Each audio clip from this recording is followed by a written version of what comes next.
Hey guys, welcome back to Longbox Comic Book Review. This is where weekly we're going to get into the books that I love, I hate, I buy, I leave on the shelf. Either way, we're going to talk about them, and I want to know your guys' opinion. But before we get into those books for the new week, I just want to say thank you very much. And I want to show a little bit of support back to a couple of people out there. Fat Stack of Comics, a really good review where you're going to get a male and a female perspective on these books. Loki Goblin does some really in-depth comic reviews from the old man cave. Hippies Collectibles, the man loves what he collects and he's not afraid to tell you about it. He does a lot of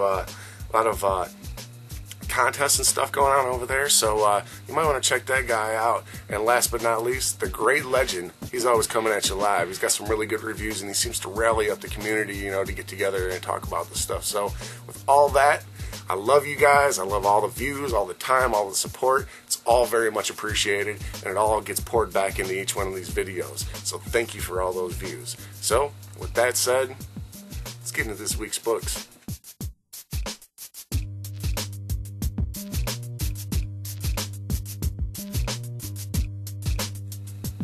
Amazing Spider-Man 700. What? This book ended. Yeah, they put a second print out. And this is a mock issue 300 McFarlane cover. So you can see you got Dr. Ock on the cover there.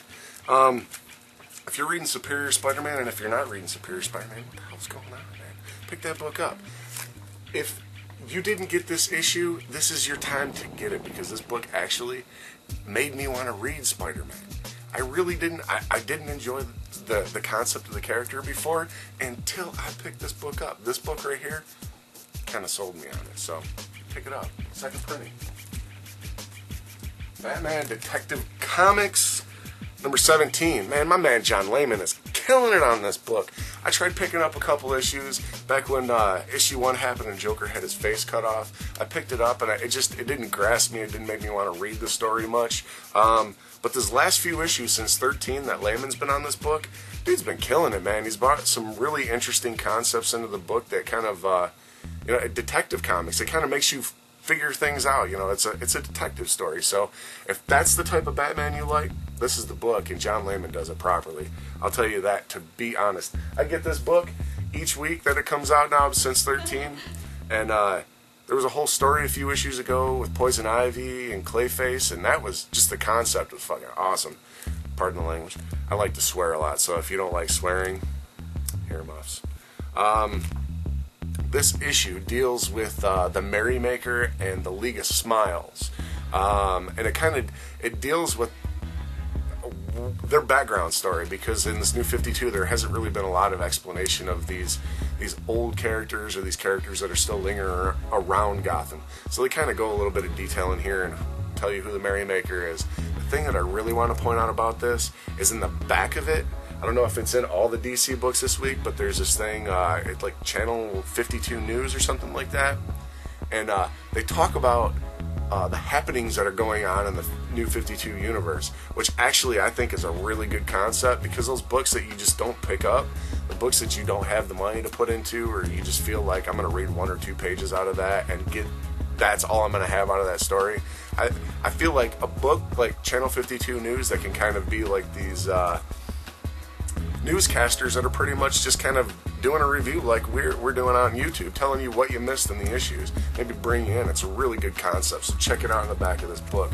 Not to mention there's a backup story by Layman in this that kind of focuses on Joker and people that are obsessed with him. So check this book out. It's actually really good. Grim Fairy Tales Missing Legends number 25. What can I say about Grim Fairy Tales other than TNA, man? Like,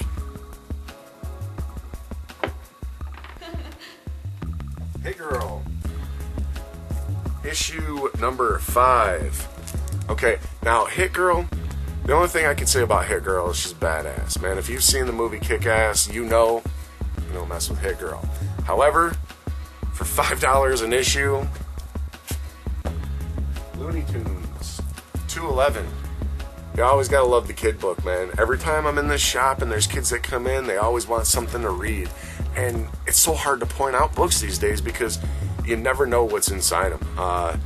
Even in Superior Spider-Man 2 last week, there was a moment where Doc Ock was talking about masturbating. And it was done tastefully, I guess. To where if you were a kid, you wouldn't have got it, but as a parent and kind of reading between the lines a little bit, you could totally tell that dude was thinking about Mary Jane. And so it's hard to suggest. So Looney Tunes, stuff like this, man, we need a lot more books that are geared towards kids, because when I come into the shop, I want to get my books. And I can't always give my books to my kid to read, so there has to be stuff for him to pick up. So, good looking on the Looney Tunes, DC. Just got to put more of this stuff out. Monsters, Inc., the Human Ween Party. One shot. See, this is what I'm talking about. We need more books like this for kids to check out, because this stuff, it's easier to sell that to a kid than Star Trek or something. You know what I'm saying? It's just not easy to say, hey, buddy, you want to check something out? And you show them that little blue furry guy, man, and they're all about it. Phantom Stranger. That cover is just... the cover's worth buying it, man. It's just creepy. You know, this guy crawling out of an eye, and that's worth it. In my opinion, that's worth it. Secret Avengers, final issue, 37. This book has been getting a lot of press, a lot of publicity. A lot of people have actually really been enjoying the Secret Avengers. It's kind of sad that it's coming to an end, but, they've always got something planned in the next not now, that's what it is, the Marvel Now universe. It's all kind of the new 52, and now it's just confusing, man. Just Marvel DC. Superior Spider-Man number 3. Bam! Hey, where do I start on this issue? I guess this is going to kind of be the central hub of this episode, because, to tell you the truth, man, I want to hate this book so bad, but I love it so damn much. It's like, I read issue 700 from Amazing Spider-Man. Second part. And before that, I really didn't like Spider-Man. I didn't feel like I had to read that story. I didn't feel like I had to pay attention to that character. It was just very monotone and redundant from over the years growing up with him, seeing him everywhere. He's the poster boy of Marvel, so how can you not know Spider-Man? All these years I never really read him unless it was like a McFarlane issue or a Larson issue or something significant like Key, Venom, Carnage, all that type of stuff. This whole death of Peter Parker, and if you haven't read any of these books or anything, spoilers, because I'm about to blow it all out. I'm going to save the spoilers on this, though, so you ain't got to worry. Doc Ock switches bodies with Peter Parker. Straight up takes his body. Peter's in Ock's body. They're all battling it out as you would wanting your own damn body back.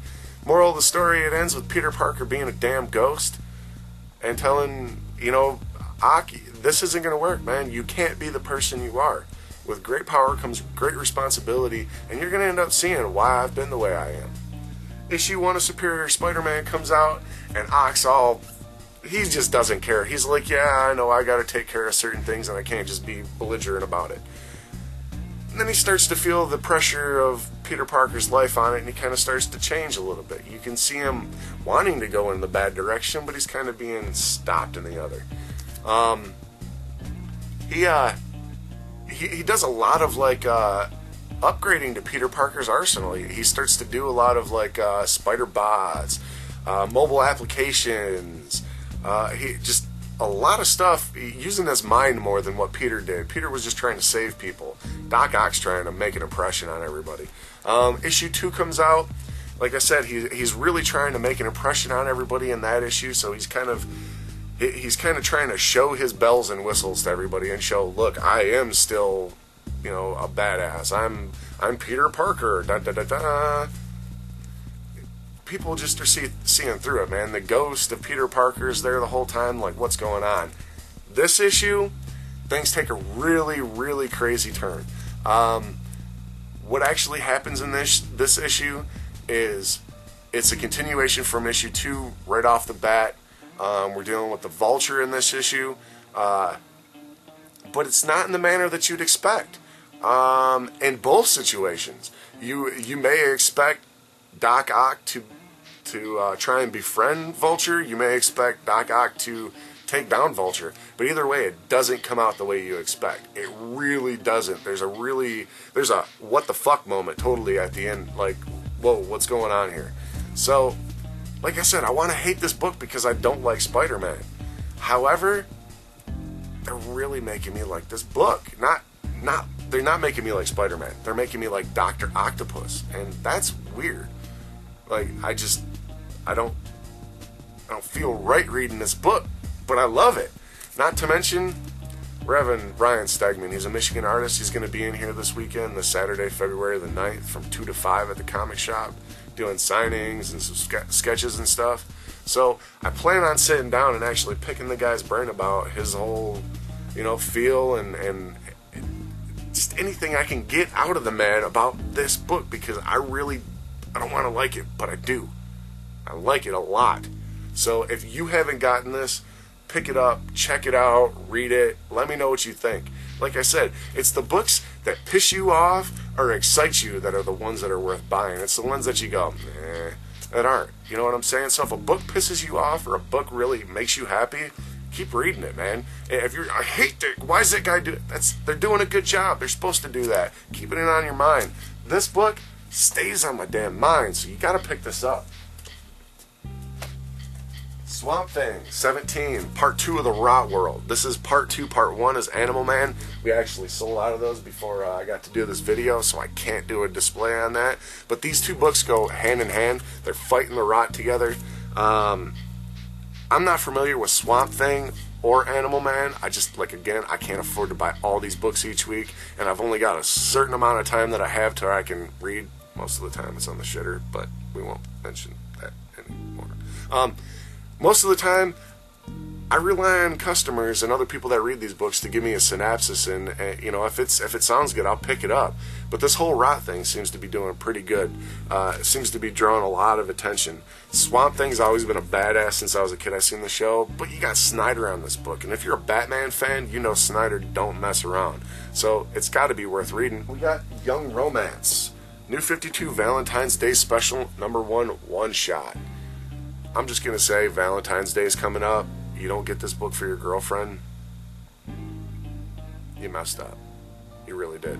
What we got going on in this issue is we've got 6 different stories, and they all revolve around different, like Batman and Catwoman and Superman and Wonder Woman, Aquaman, and Mira. I think there's one with Nightwing and Ursa Minor. But those really aren't the benefit of the book. The stories are pretty good. What is, though? Valentine's cards. 2 sheets of them. And, what's better than to be able to give somebody, a Nightwing Valentine that says, you've got grace and beauty.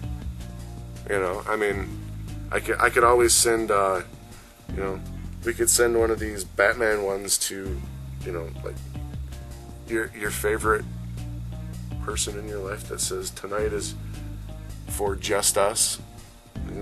Really bad puns, man.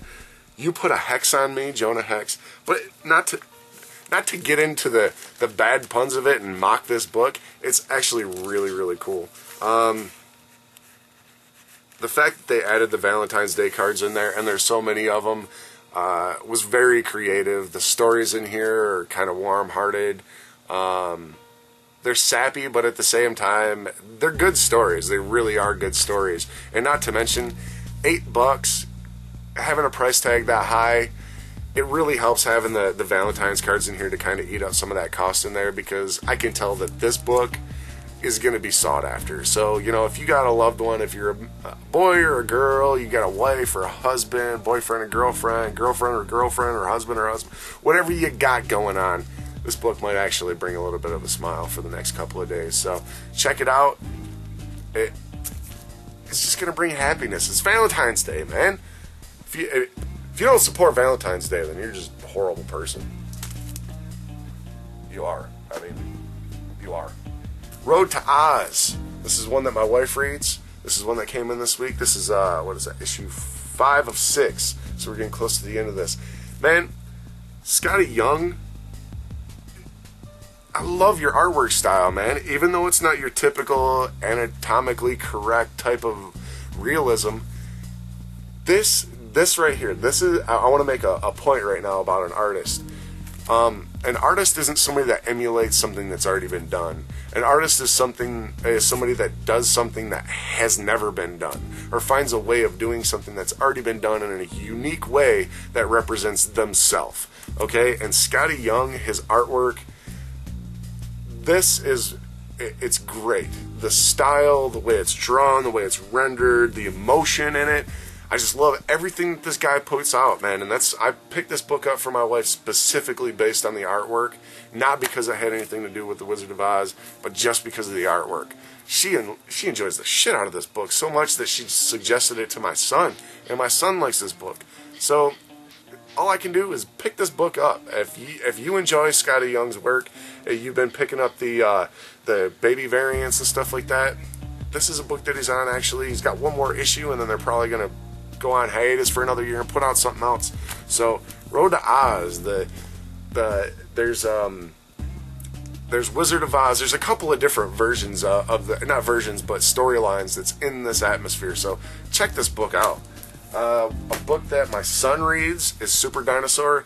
This is issue 17. This book, man, this right here, that book. If you have a child, this book is what you should be getting them. Every week, every month, whenever this thing comes out. I mean, so much so that they actually have a coloring book. Yeah, full. Come on now. Can you go wrong with that? A coloring book. What type of comic book has a coloring book? Okay. I'll tell you which one. Super Dinosaur. Stories about a genius child. His father is just an amazing scientist, just smart as can be. However, he's getting old and his brain's not working so well, so the son has to kind of foot the bill a little bit here and there and correct where his dad's messing up, and his dad thinks he's still his genius, but little does he know it's his actual son that's the genius. The dad actually genetically created dinosaurs, and he was trying to bring them back into, you know, the evolutional scale and see where dinosaurs could be in this day. And his partner, which is actually the villain in the story, wanted to take it bad. He wanted, you know, the soldier, the military, the weapon side of it, which caused a fracture in their partnership and relationship.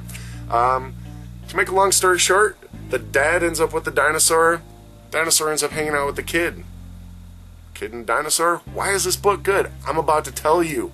The kid and the dinosaur hang out all the time. They play video games together. The problem is he's a T-Rex. He's got little arms. So he can't do much. So what's a genius kid do with the dinosaur that has little arms? Makes bigger arms. So what he does is he makes all these different suits, jetpacks, all this different stuff for Super Dinosaur. And you can kind of see him there. He's got the big old arms up here, little tiny T-Rex hands controlling the stuff there. But man, this story right here, it really gets kids involved. It's got the smart side to it. It's got the dinosaur side to it. It's got your villains. It's got your suspense. It's got comedy. It's got everything. This book is what your kids need to be checking out. It's from Kirkman, man. Robert Kirkman, Walking Dead, Invincible, all that good stuff. He writes little kids' books, man. It's actually really good. It's not Science Dog, you know, but it's Super Dino. Every book that I've showed you this week, any episode that I have, man, let me know how you feel about the book. If you've never heard about the books and when I tell you my review doesn't even make you want to read the book, let me know. If it makes you want to read the book, let me know. If there's a book you think I should read, let me know. That's the whole point of these reviews, is to let you know so you can let me know and I can let everybody else know. So let's know, you know. This week, what I want to give a shout out to, if you've been on our Facebook page, you've actually checked it out already. It's the comic book displays. They're a frame that you can keep your comic books in. And honestly, for years, I've always wanted to hang my stuff on the wall with, you know, and I've done it with thumbtacks and stuff. And I mess up the wall, or I've looked at frames and they're molded out of plastic and they just look flimsy, you know. These, however, these frames are hardwood. Those aren't going to bend. They're not going to break. Not to mention, it's UV protected. All it is, it's a top loader, man. You put your comic in there, you slide it in, pop it back in the frame, and it's on the wall. These things are beautiful. I'm not just saying that because I've got them in front of me. I'm saying that because they're actually beautiful, man. There's a really good finish to where you could decorate them yourself. You could put stickers on them. You could do anything. If you don't have one of these on your wall with your most valued comic book, you're just neglecting your collection. And they come in green. They come in blue. Come in red. Come in black. They also make them in white, pink, metal, gradient colors. You can actually really get a hold of them. I'm going to have the information to contact them or get in touch with them down there. So if you're looking for a Batman black and yellow one, get a hold of them. They might even actually be able to do some sort of custom work with an artist. You never know. Just get a hold of them. It's comic book displays. It's the only thing that I trust my comic books hanging on the wall in. It's the only thing you should too. These first few issues, like I said, these first few episodes are just going to be me kind of getting into the flow of things, figuring out who's watching, what people are liking, you know, what to do and what not to do. So if you've seen something in this video that you think that I should improvise on, let me know. I think that's it for today. Like I said, man, go check out Fat Stack of Comics. Go check out Loki Goblin. Check out Hippies Collectibles. Check out The Great Legend. Check out anybody that's doing any reviews on here, because, you know, they take the time out of their day to give you an opinion. Give them one back. Hey guys, as always, I shoot this show in the shop, Comic Explosion, here in Lapeer, Michigan. So if you're ever in the area and you want to swing in, we're at 214 East Nipissing Street, Lapeer, Michigan. Right now we're running a 50% off back issue sale and a 25% off all hardcovers and trade paperbacks. Thank you for your time.